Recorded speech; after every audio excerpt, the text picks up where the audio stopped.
स्वागत है दोस्तों। आज के मुख्य समाचार में आज देश और दुनिया से कई अहम और बड़ी खबर आ रही है। बात करेंगे हर खबर पर विस्तार से। क्या फिर से आरजेडी के साथ जाएंगे नीतीश कुमार? बिहार के मुख्यमंत्री ने कर दिया बड़ा ऐलान। इसी के साथ अगली बड़ी खबर में आपको बताएंगे। मुस्लिम संगठनों ने वक्फ बिल का किया विरोध, विपक्षी सांसदों ने पूछे तीखे सवाल। एक और बड़ी अपडेट, गाजा युद्ध से चरमराई इजराइल की अर्थव्यवस्था, जीडीपी में जबरदस्त गिरावट, नेतन्याहू की जिद ले डूबी देश। एक और बड़ी अपडेट, यूपी में मुसलमानों पर हो रही अवैध कार्रवाई, भाजपा सरकार पर भड़के अब्दुल्ला। इसी के साथ अगली बड़ी खबर में आपको बताएंगे। यूपी में इनकाउंटर और बुलडोजर एक्शन पर पूर्व बीजेपी सांसद बोले, प्रमोशन और पैसे के लिए सब कुछ हो रहा है। तो चलिए देख लेते आज की पहली बड़ी खबर। क्या फिर से आरजेडी के साथ जाएंगे नीतीश कुमार? बिहार के मुख्यमंत्री ने खुद कर दिया साफ। दरअसल दोस्तों, बिहार के मुख्यमंत्री नीतीश कुमार आरजेडी प्रमुख लालू यादव से मिलने उनके घर गए। इसको लेकर एक बार फिर से कयास लगाए जाने शुरू हो गए हैं कि नीतीश फिर से महागठबंधन के साथ जुड़ जाएंगे। कहा गया है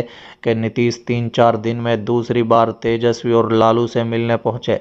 इसका एक वीडियो भी सोशल मीडिया पर तेजी से वायरल हो रहा है। इसके बाद इन खबरों ने तेजी से अपनी राह पकड़ ली। अब इस मुद्दे को लेकर बिहार के मुख्यमंत्री ने खुद सफाई दी है। बता दें कि नीतीश कुमार ने आईजीआईएमसी अस्पताल के कार्यक्रम में खुद इस पर एक बयान दिया है, जिसमें उन्होंने साफ कर दिया है कि वो कहीं नहीं जा रहे हैं। उन्होंने मामले को लेकर कहा है कि हमने 2 बार गलती की, उनके साथ गए, बीजेपी के साथ हम लोग शुरू से हैं, अब इधर उधर नहीं जाएंगे, बीजेपी के साथ ही रहेंगे। बिहार में हम लोगों ने मिलकर सारा काम किया है। दोस्तों, दरअसल पिछले दिनों सूचना आयोग की नियुक्ति को लेकर सीएम नीतीश कुमार और नेता विपक्ष तेजस्वी यादव की मुलाकात हुई थी। उसको लेकर ही कई तरह के कयास लगाए जा रहे थे। हालांकि ये बैठक सूचना आयोग के नाम पर मोहर के लिए हुई थी। मुख्यमंत्री नीतीश कुमार ने कार्यक्रम में आगे आईजीआईसीएम को लेकर कहा है कि शुरू में ये काम हुआ, लेकिन बाद में व्यवस्था बहुत खराब हो गई।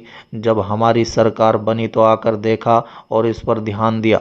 लोगों के इलाज की आधुनिक व्यवस्था की गई और डॉक्टरों के पद स्थापित किया गया।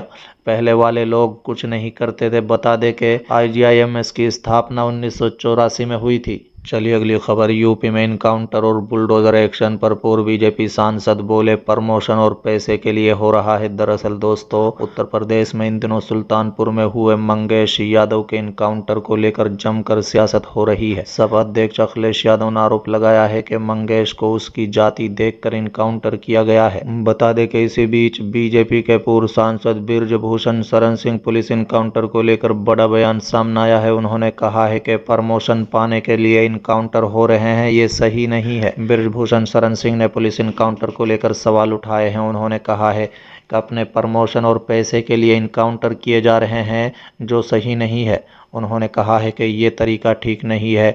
अब कहीं माफिया बचे ही नहीं है। उन्होंने कहा है कि इसमें शासन नहीं बल्कि पुलिस कर्मियों की गलती है। पूर्व सांसद ने इस दौरान अखिलेश यादव की जाति विशेष के इनकाउंटर वाले बयान पर जवाब दिया और इसे गलत बताया। उन्होंने कहा है कि अखिलेश का आरोप सही नहीं, एक जाति विशेष का इनकाउंटर नहीं बल्कि ब्राह्मण, ठाकुर, भूमिहार सबके हो रहे हैं। उन्होंने योगी के बिल्डोजर नीति को भी गलत बताया और कहा है कि मैं इसका विरोध करता हूं, पहले भी किया था, आज भी हूं। बिल्डोजर नीति से किसी का भला नहीं होता। उन्होंने कहा है कि लोकसभा में हम हारे, मुझे पहले से पता था यही रिजल्ट होगा। उन्होंने कहा है कि मैं अगर मुंह खोल दूंगा तो तूफान खड़ा हो जाएगा। हमसे गलतियां हुई हैं, उन्हीं गलतियों की वजह से हम हारे हैं। इस हार में अधिकारियों का भी हाथ रहा है, उनकी कोई जवाबदेही थोड़ी है।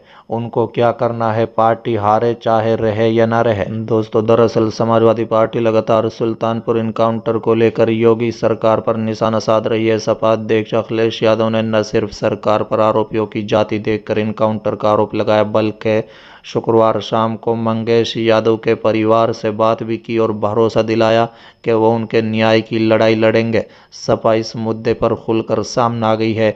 इसके बाद प्रदेश की सियासत गर्मा गई है। चलिए अगली खबर। मुस्लिम संगठनों ने वक्फ बिल का किया विरोध, विपक्षी सांसदों ने पूछे तीखे सवाल। दरअसल दोस्तों, वक्फ संशोधन कानून पर विचार करने के लिए बनाई गई जेपीसी की चौथी बैठक में भी जोरदार हंगामा हुआ। बैठक में आए मुस्लिम संगठनों के प्रतिनिधियों ने जहां बिल की आवश्यकता और उसके प्रावधानों पर सवाल उठाते हुए इसका विरोध किया, वहीं विपक्षी सांसदों ने भारतीय पुरातत्व पर्यवेक्षण द्वारा बैठक में दिए गए प्रेजेंटेशन की हालत गलत बताई और हंगामा कर दिया।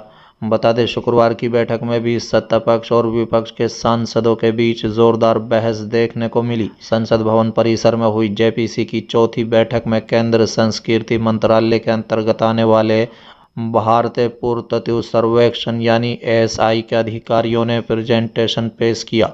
हालांकि विपक्षी दलों के सांसदों ने उनके द्वारा पेश किए गए आंकड़ों को ही गलत बताते हुए हंगामा कर दिया।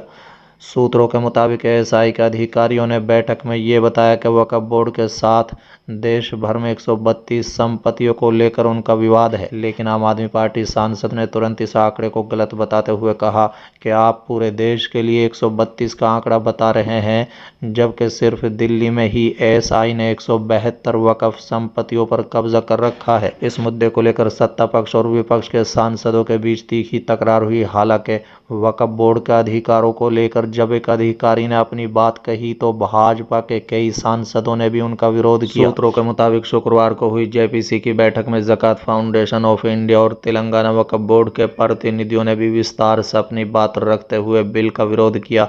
मुस्लिम संगठनों ने वक्फ बोर्ड में गैर मुस्लिमों को शामिल करने, कलेक्टर को ज्यादा अधिकार देने, वक्फ बाय यूजर को हटाने, वक्फ की संपत्ति दान करने के लिए 5 साल के प्रैक्टिसिंग मुस्लिम होने की अनिवार्य शर्त जैसे कई प्रावधानों को पूरी तरह से गलत बताते हुए बिल की जरूरत और सरकार की मंशा पर भी सवाल उठाया है।